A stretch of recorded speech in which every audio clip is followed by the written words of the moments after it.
We decided to give Germany its own little clip here. Yep.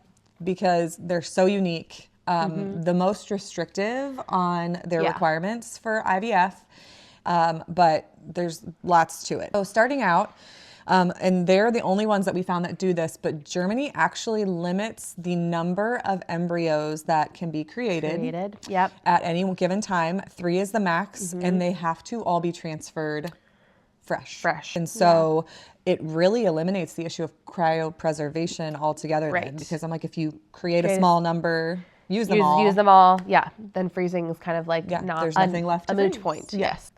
So also in Germany, embryo adoption is not addressed. So, I mean, it also, again, probably wouldn't even be a need for it if you're only creating so many and you're using them right away. Again, that's like probably a conversation that is happening a lot less often than it would be in America. Right. It's just the opportunity isn't there because really they don't have a lot of frozen embryos that exist in the first place. Right. Which then brings us to embryo disposal. They don't allow it. Yeah. They don't allow donation for research. Right. So they are very strict about those things. And then also we were looking at the genetic testing is another thing that they do not allow. And I guess there's some scenarios where something very specific is already known about the parents. They might allow it, but in general, and sex selection is not allowed. So yeah, I mean, really Germany is the most restrictive as far as the rules surrounding IVF.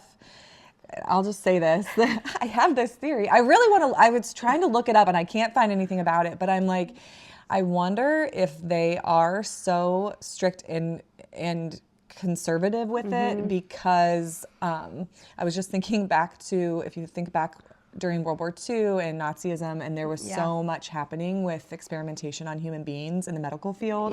And it was very terrible and wrong, and like people were being tortured. I mean, it was just really dark stuff.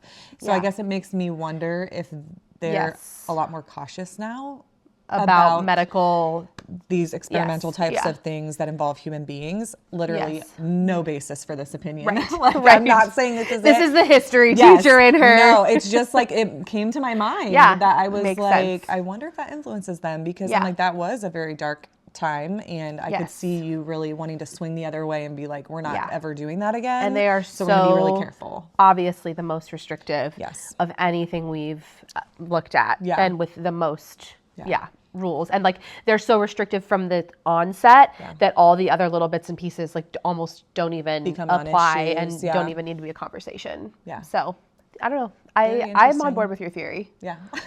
Thank you for your support.